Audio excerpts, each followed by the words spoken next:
Bendiciones. Muchas gracias por estar aquí con nosotros en esta nueva entrega de la serie Las 7 plagas del Apocalipsis. Aprecio mucho tu tiempo para dedicarlo a, a esta parte tan importante que es nuestro crecimiento espiritual.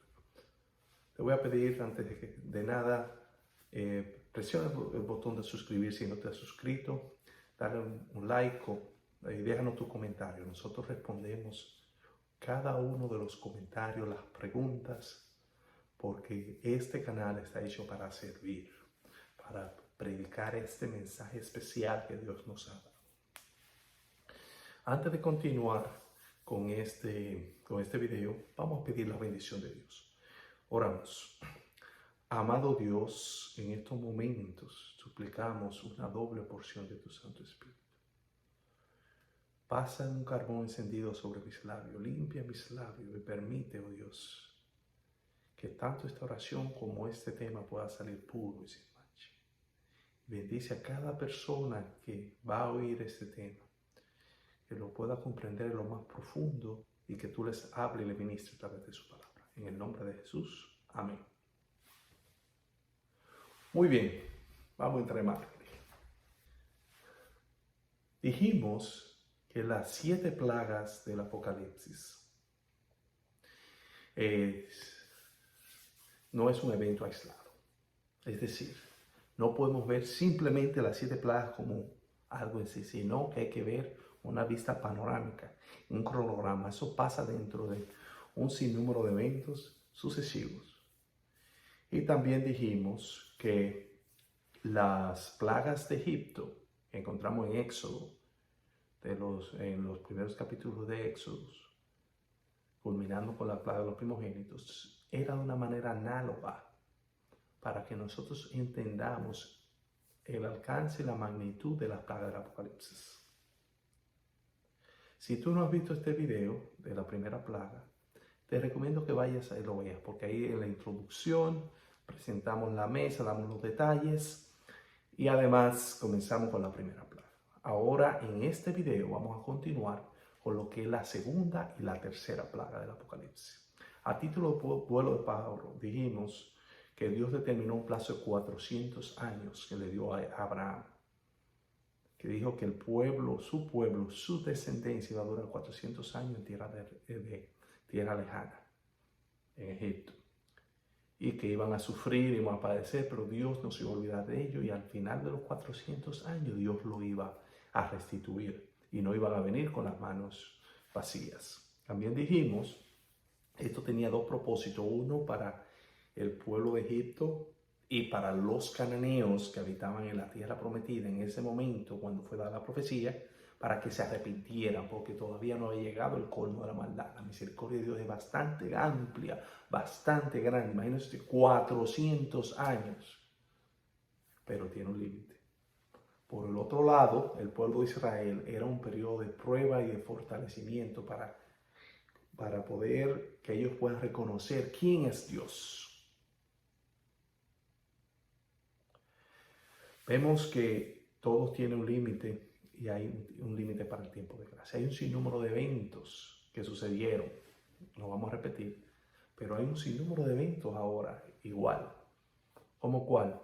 Sellamiento, ley dominical, zarandeo, fuerte pregón. ¿Qué más?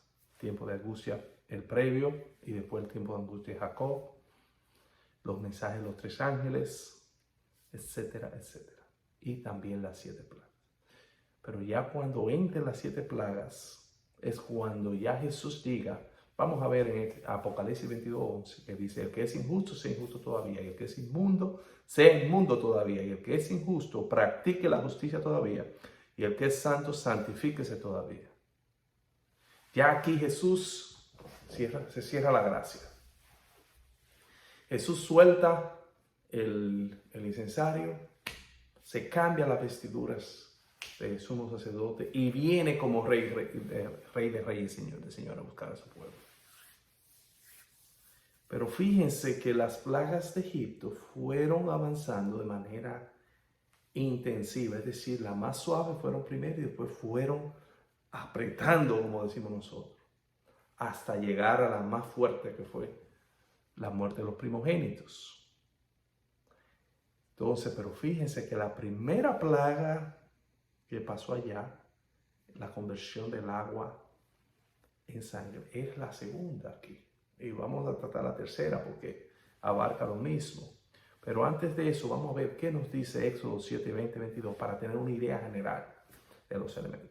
Y Moisés y Aarón hicieron como Jehová lo mandó, y alzando la vara golpeó las aguas que había en el río, en presencia de Faraón y de su siervo, y todas las aguas que había en el río se convirtieron en sangre. Asimismo los peces había en el río murieron, y el río se corrompió tanto que los egipcios no podían beber de él. Y hubo sangre por toda la tierra de Egipto, y los hechiceros de Egipto hicieron lo mismo con sus encantamientos. Y el corazón de Faraón se endureció, y no los escuchó como Jehová lo había dicho. Entonces, vamos a ver algunos elementos necesarios para poder entender la plaga que está en el futuro. Vamos a ver lo que pasó en la plaga que está en el pasado. Lo primero que tenemos que determinar es que hay dos elementos fundamentales, que es agua y sangre. Eso van de la mano. Incluso cuando Jesús fue agua y sangre, el pacto, casi siempre van de la mano. Quizá después hagamos un estudio sobre eso particular. Pero con respecto al río, el río que se refiere a Egipto es el río Nilo. Este era objeto de la adoración. Como la mayoría de las plagas, Dios le estaba dando a sus dioses, demostrando que Él es Jehová, porque esa fue la pregunta que dijo el faraón cuando dijo, ¿quién es Jehová? El ateísmo, la raíz del ateísmo viene de ahí. Pero ¿qué pasa? Este río era bastante grande. Donde hay río hay vida, hay vegetación, hay animales. Se crean, se reproducen las especies, se pone un verdor. Por el contrario, cuando hay escasez de agua, hay sequía, ¿qué tú crees que pasa? Hay escasez, hay crisis, y esta fue la consecuencia. Crisis sanitaria, crisis económica, crisis social, crisis espiritual. En ese contexto vamos a ver lo que nos dice la sierva del Señor. Como las crecientes del Nilo eran la fuente de alimento y la riqueza de todo Egipto, se adoraba este río como a un dios, y el monarca iba ya diariamente a cumplir sus devociones. En ese lugar, los dos hermanos, es decir, Moisés y Aarón, les repitieron su mensaje, y después, alargando la vara, hirieron el agua.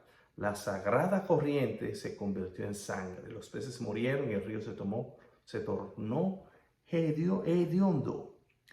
El agua que estaba en las casas y la provisión que se guardaba en las cisternas también se transformó en sangre.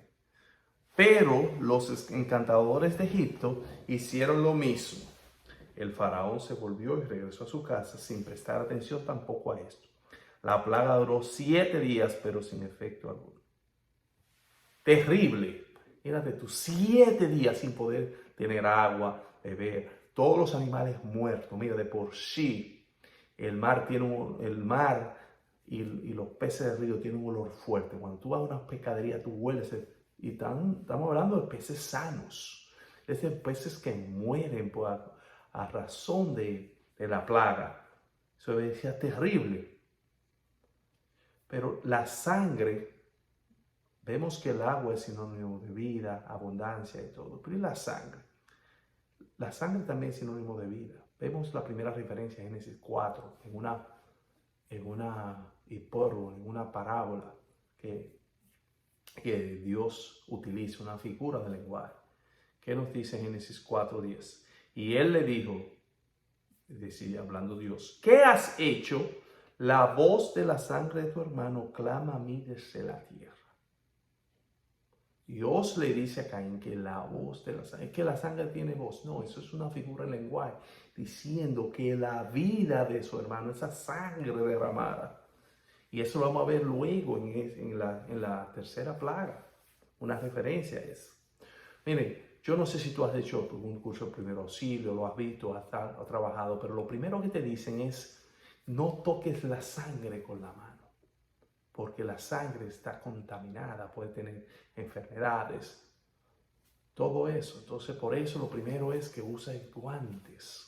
Los médicos, los gente de primeros auxilios, los bomberos, los paramédicos, etcétera, etcétera, usan guantes para protegerse por esta contaminación. Imagínate tú, los egipcios, hasta en su casa estaba la sangre. Las aguas de los tinacos, de los envases, sangre. ¿Has pasado una vez un día sin beber agua? ¿Qué tal dos? Mire, con ese calor que hace en algunos países como República Dominicana, y aún en el norte, en verano hace mucho calor, en Florida, Nueva York se pone bien caliente, Montreal, Toronto, etcétera, etcétera. Y se te seca la garganta. Y estamos hablando de unos minutos, quizá ahora, imagínate tú, en Egipto, en medio de ese desierto, sin agua que tomar. Y ni aún así se arrepintieron. Qué fuerte, ¿eh? Entonces, vamos a ver, entonces, ya puesta la mesa, podemos ir al libro de Apocalipsis y a entrarle de lleno. Y nos dice Apocalipsis 16:3, la segunda plaga. El segundo ángel derramó su copa sobre el mar, y este se convirtió en sangre como de muerto. Y murió todo ser vivo que había en el mar. Imagínese usted todas las especies que hay en el mar. El mar tiene especies que el ser humano ni siquiera ha podido llegar a contar. Hay profundidades del mar que todavía no se conocen. Pero para poder entender esto, tenemos que ir un poquito atrás. En Apocalipsis 15 nos dice que salieron del templo, 15, versículos 7 y 8, del templo salieron 4 seres vivientes y dio a los 7 ángeles 7 copas de oro, llenos de la ira de Dios. Es decir, cada copa era la ira de Dios derramada, que se iba a derramar en forma de plaga. Y el versículo 8 nos dice, el templo se llenó de humo por la gloria de Dios y por su poder, y nadie podía entrar en el templo hasta que se hubiesen cumplido las 7 plagas de los 7 ángeles. Es decir, las plagas salieron directamente del templo y se cerró el servicio del templo, se acabó la intercesión y nadie iba a poder entrar hasta que se cumpliera eso. Ahí nos confirma esto. Pero volviendo a nuestro texto de Apocalipsis 16, en cuanto a la plaga, vemos que aquí hay una variante. En Egipto la plaga fue sobre el río, aquí es sobre el mar. Como dijimos, el mar es bastante profundo y mucho más grande que el río Nilo. Imagínense ustedes, el río Nilo abarca cerca de 6.650 kilómetros. Eso viene siendo, como en República Dominicana hay muchas personas que nos siguen, como de Michi a la frontera, a unas 7 o 8 veces de vuelta. Estados Unidos es casi cruzarlo de costa a costa, de la costa este al oeste, del Atlántico al Pacífico, de tan grande, pero aún los mares son más grandes y más caudalosos. Y de aquí esta plaga cae sobre los mares. Pero recuerda el caso de Titán. Un grupo de millonarios se metieron en este submarino Titán de la compañía Ocean Gate para explorar las aguas y ver el Titanic. Pero era tan profundo que hubo una implosión y se murieron todos. Lamentable eso. Para que eso lo digo, para que vean la profundidad del mar, que todavía no hay una forma de que el ser humano vaya hasta allá abajo y quede vivo. Imagínese usted la cantidad de peces y de fauna que hay allá. Recuerdo que una vez fui a Santo Domingo, estaba en Pedernales. Pedernales está pegado a la frontera. Cuando yo veía en la mañanita, vi varias camionetas cerca de la costa, de la playa. Cuando me cercioro, me percato, me dicen que esas camionetas vienen llenas de hielo, vienen desde Punta Cana a buscar los pescados. Como la zona turística más grande del país está en Punta Cana, ellos van allá para poder suplir, como se les acabaron el pescado de allá, imagínense usted, tiene que recorrer cerca de 400 kilómetros, 300 y pico más, todo, con todo lo que conlleva.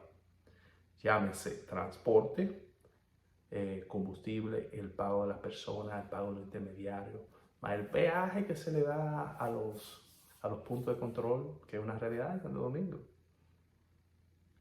Imagínese usted si eso por una pequeña escasez. Imagínese una isla como Santo Domingo, que el mar está todo contaminado, que no se puede comer pescado, que no se puede comer nada del mar, rodeado de sangre. Es terrible. Así que abre los ojos, no te duermas. Estos mensajes son lo que Dios quiere que su pueblo esté estudiando ahora. No de que pañito de agua tibia, de que Caín Abel, la parábola. Esos son mensajes introductorios simplemente. Dios quiere que nosotros prediquemos los mensajes finales de los eventos finales, la verdad presente, que es lo que te distingue a ti y a mí. ¿Qué diferencia hay entre el sermón que se predica en una iglesia bautista, evangélica, pentecostal y la que se predica en una iglesia adventista? Actualmente no hay mucha. Tú le puedes poner el título que tú quieras a la iglesia. La visión es igualita. Pero ¿y estos mensajes? ¿Cuándo fue la última vez que tú oíste un tema sobre la plaga en una iglesia? ¿Cuándo tuviste una serie del Apocalipsis, de las 7 iglesias? Un temita que como en la introducción, Apocalipsis 13, Apocalipsis 12. Dios nos ha encomendado en este ministerio, tanto al hermano Pupilo Fajardo como a mí, a predicar esto. Y el pueblo adventista tiene este compromiso, y no es conmigo, esto es con Dios. Seguimos. Pero imagínense usted países como Japón, que depende esencialmente de la pesca. El público más exigente en la pesca son ellos. Y la gastronomía y la economía depende de eso. Cuando llegue ese momento, ¿qué va a pasar? Pero esto nos quedó aquí. Viene la tercera plaga. ¿Y qué dice? El tercer ángel derramó su copa sobre los ríos y sobre la fuente de las aguas y se convirtieron en sangre. Apocalipsis 4, ya aquí se completa el escenario. Mar por un lado y ahora viene todo el río y se convierte en sangre. Hay países que no tienen acceso al mar, que quizás no sean impactados directamente por la segunda plaga, como Bolivia. No tienen mar, pero tienen río. O sea, aquí se hace más completa y además, aparte de eso, el agua del río es más útil para el ser humano, para cumplir sus necesidades básicas. El agua potable para el aseo, la higiene personal, la cocina, de cocinar, todas esas cosas, beber agua. Imagínese usted en ese momento cómo va a estar la cosa. Va a estar triste, pero el pueblo de Dios no tiene que temer porque ya va a estar sellado y Dios lo va a proveer. Hay una promesa que así como Dios proveyó a Elías en el desierto, que a un cuervo lo alimentaban, Dios alimentará a su pueblo. Así que no temas, bendiciones a ti, mantente firme, que Dios no se olvida de sus hijos. Se olvidará la madre de aquel que ha dado a luz, que amamanta. Aunque ella se olvidare, dice Jehová, yo no me olvidaré de ti. El agua en el día de hoy es considerado oro blanco. Hay países que pelean. Estados Unidos está presionando a Canadá para que le venda agua. Y ellos dicen que no, que es el agua de ellos y de sus generaciones. Las cataratas de Niágara es una de las 7 maravillas del mundo. Yo fui, eso es algo impresionante. No hay video que pueda describir eso, no hay foto. Por más que yo trate de explicarte, hasta que tú no vayas, tú veas esa cosa inmensa. ¿Y quién fue que hizo eso? Para una mente secular pudiera pensar que es la naturaleza, que es la casualidad. Pero como dice el libro de Job y la Biblia, Dios le puso un alto a esas cataratas para que no se desborden. Gloria a Dios. Cuando yo fui ahí, yo pensé en la mano de mi Creador. Sigue diciendo el versículo 5. Y oí al ángel de las aguas que decía, justo eres, oh tú, oh Señor, el que eras y el que era, el que eres y el que eras, el santo, porque has juzgado todas estas cosas. Vemos que ese agua, el ángel de las aguas es el mismo que llevó la plaga y él está viendo estas cosas. Los ángeles tienen un gran poder para proteger. En la historia vemos el caso de Sodoma y Gomorra, como protegieron a Lot, como protegieron al pueblo de Dios, como protegieron a Eliseo, pero también tienen un alto poder destructor. Un solo ángel le dio muerte a 185,000 personas del ejército asirio. Uno solo. Los ángeles destruyeron la ciudad de Sodoma y Gomorra, tomaron posesión de Jericó, tumbaron los muros. Los ángeles son poderosos. Cuando tienen la orden de Dios, el mismo poder que tienen para proteger, lo tienen para destruir. Pero aquí nos dice que Él es justo. Uno de los atributos de Jesús y de Dios es el justo. Justo viene de justicia, que hace justicia, y justicia es darle a cada quien lo que merece. Porque por un lado tiene al inocente, es vindicarlo, restituirlo. Quizás su nombre esté manchado, una propiedad, un derecho. Y por el lado al culpable, juzgarlo y condenarlo, que pague por lo que ha hecho. Dice la Biblia que no hay justo uno solo, dice el libro de Romanos 3. No hay quien haga lo bueno. El único justo es Dios. Ni tú ni yo somos justos en nosotros mismos, porque no hay quien haga lo bueno. Pero al aceptar la justicia de Cristo somos justificados pues por la fe. Tenemos paz para con Dios, nos dice el apóstol Pablo. Nos sigue diciendo, estos ángeles, vamos a ver qué nos sigue diciendo el relato, Apocalipsis 16:6, por cuanto derramaron la sangre de los santos y de los profetas, tú también le has dado beber sangre, pues lo merece. Fíjense de esto, ya el juicio se ha terminado en este momento, el juicio de los vivos. Ya los ángeles, como ellos saben, porque hay registros en el cielo. Hay registros en el libro, hay varios libros, libros de memorias, libros de la vida. Entonces ya cada caso ha sido examinado y los justos ya han sido juzgados. ¿Qué pasa? Los malos van a pagar en ese momento, a comenzar a pagar por sus pecados y por su hecho. Y como ya los ángeles han visto las acciones de ellos, ellos saben que es parte de la justicia de Dios. Hay algunas personas que dicen, no, que Dios es muy bueno para destruir a sus hijos. ¿A cuáles hijos? Dice la Biblia, los hijos de Dios son aquellos que hacen la voluntad de Dios y que lo aceptan. Esos son llamados hijos de Dios. Creer en Jesús y aceptarlo. Los que hacen las obras del enemigo son hijos del diablo. Por eso dijo Jesús a los fariseos, ustedes son hijos de vuestro padre el diablo, porque las obras de él vosotros hacéis, y él es mentiroso y homicida desde el principio, y ustedes me quieren matar. Y entonces, ¿a quién le creo? ¿Lo que dice la gente o lo que dice Jesús? Aquí o eres hijo de Dios o hijo de Satanás. Aquí no hay tutía. Sin embargo, hay misericordia. Todavía hay tiempo para arrepentirse. Yo era hijo de ira hasta que me bauticé y acepté al Señor, y el Señor reclama a mí como padre. Cuando dice, Abba Padre. Cuando yo oro, Dios no me mira a mí, sino ve a Jesús. Es que ese clamor, Abba Padre, mi papito, gloria a Dios. ¿Qué haríamos sin ese sacrificio de Jesús? Quisiera agradecerle a Jesús en el día de hoy.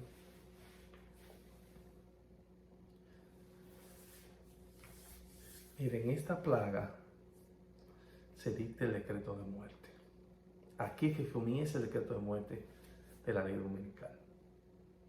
Aquellos que han recibido el sello de Dios, que se han negado a recibir la marca de la bestia, ahí que comienza. Los impíos dicen, bueno, todo esto es a culpa de ese grupito, la secta aborrecida, aborrecible. Por eso es que nos traen. Y van a decir como Caifás, es necesario que muera uno para salvar la nación. Este grupito es mejor para saciar la sed de Dios, según ellos. Pero fíjense, hay una parte en ese lenguaje, dice, por cuanto derramaron la sangre de los santos y de los profetas. ¿Te parece familiar? Piensa a ver, ponte activo. ¿Cuándo tú oíste algo así? Derramaron la sangre de los profetas, tus hijos profetas. ¿En la Biblia te parece algo familiar eso? El mismo Jesús, yo sé que sí.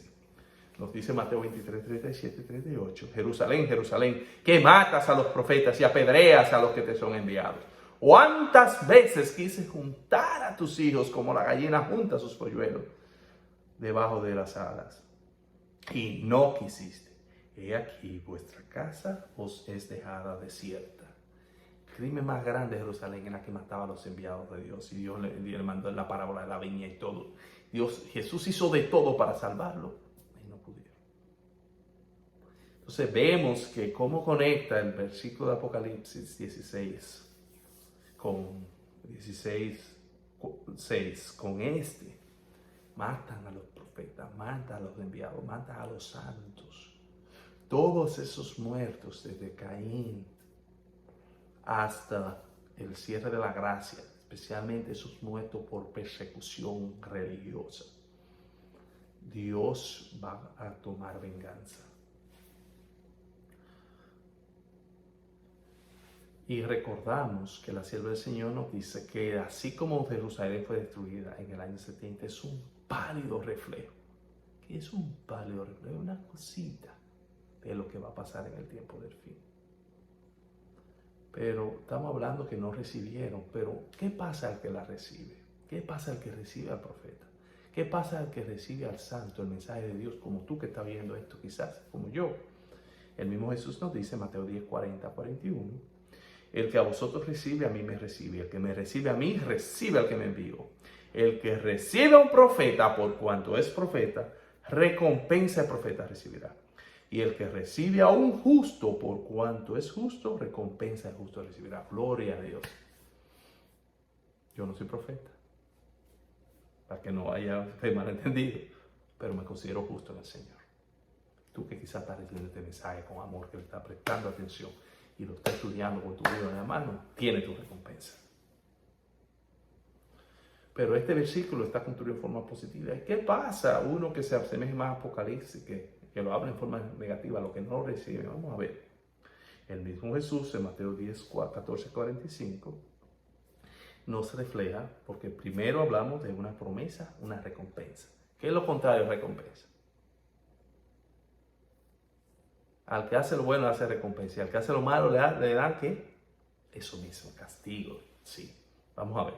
Y si alguno no os recibiere, ni oyere vuestras palabras, salid de aquella casa o ciudad y sacudid el polvo de vuestros pies. De cierto digo que en el día del juicio será más tolerable el castigo para la tierra de Sodoma y Gomorra que para aquella ciudad. Oye, qué fuerte. Que cayó lluvia y de fuego y azufre en Sodoma y Gomorra y todavía va a ser más fácil que para esa ciudad. En este momento de esta plaga, todo el mundo habrá recibido ya la oportunidad o de adorar a Dios o de adorar a Satanás con el falso día de reposo.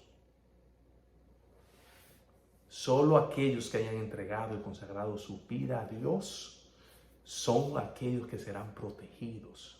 Seremos protegidos, seremos sellados. Así como en Egipto, en Éxodo 12, aquellas casas que tenían la señal roja de la sangre, que ahí vino de pasar por alto, que es el término para la Pascua, y perdón de los pecados, ellos fueron protegidos, nosotros también, porque tendremos el sello de Dios. Si tú no has aceptado todavía, Señor, yo te pido, en el nombre de Jesús, en este momento, pídele a Dios que te quite cualquier cosa que te impida y entrégate a Jesús. Y a ti que ya has hecho el pacto, quizás no estás muy activo, que no estás muy caliente en las cosas de Dios, este es el momento. Busquemos al Señor mientras pueda ser hallado. Luchemos por esta salvación con temor y temblor.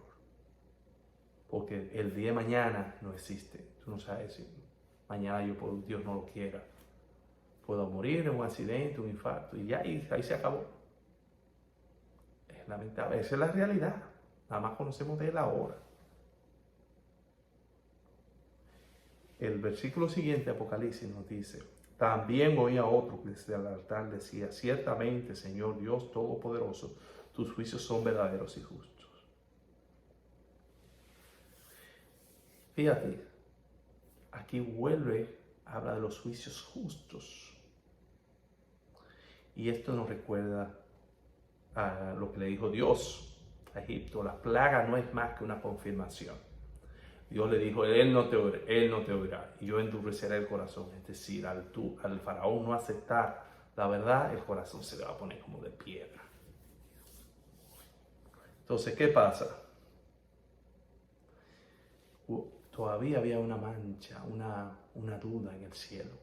¿Y si Satanás tendría razón? Dice la sierva de Dios que en la cruz del Calvario, cuando los hijos de Dios, los ángeles, los serenos caídos, vieron todo el sufrimiento que le hizo pasar a Jesús, se dieron cuenta qué hubiera pasado en el poder de Satanás.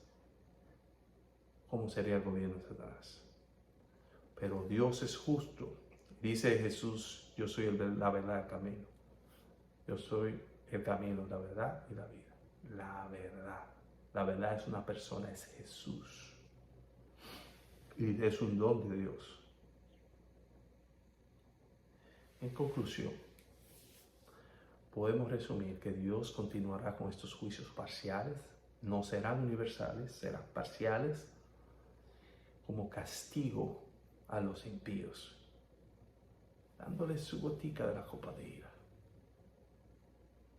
Ya en este caso, por el agua, ya sea del río, ya sea del mar. Tendrá un carácter general. Quien no sea afectado por el mar podrá ser afectado por el agua. Ahí morirán muchos animales, vegetación. Será un ambiente muy sombrío para los impíos. Por el otro lado, el pueblo de Dios tendrá acceso. Tendrá acceso al agua. Claro, sufriremos por la situación general, pero no moriremos ni de hambre ni de sed. Estas plagas tendrán consecuencias físicas. Al no tener agua, la gente se deshidrata, puede morir por deshidratación, puede tener un fallo en los riñones, emocionales, ver estas cosas, este olor. Esto es algo terrible. Económicas, imagínense ustedes, toda la economía depende del agua. La gran parte, no hay alimentos sin agua. Cuando el agua no se puede usar, ¿qué va a pasar? Se mueren todos los animales, tanto del mar como los de la tierra, porque no tienen que beber. La fauna también, la flora también, las vegetaciones. Esto no será sino un pago parcial por haber matado y perseguido a los hijos de Dios, especialmente esos que mataron antes del cierre de la gracia. Pero hay esperanza. Hay dos grupos. ¿De cuál lado tú quieres estar? De los que recibirán las plagas, en este caso el versículo 2 y la 3, o de los que estarán protegidos por el sello de Dios. Estoy seguro que tú quieres estar del lado de los que tienen el sello de Dios. En este momento vamos a orar y vamos a pedirle a Dios la bendición. Amado Dios, bendito y alabado sea tu nombre. En estos momentos, oh Dios, tu siervo clama a ti. Te pido para que tú selles nuestras vidas con tu Santo Espíritu, que podamos recibir ese sello de Dios, oh Dios, que nuestra vida pueda ser transformada, que ese nuevo ser pueda crecer a la estatura de Cristo Jesús y podamos manifestar ese crecimiento en obras que glorifiquen única y exclusivamente tu nombre. Mi Dios, sabemos que cuando confiamos en ti no tenemos nada que temer. Bendice a cada persona que está viendo este tema. Tócalo con tu Santo Espíritu.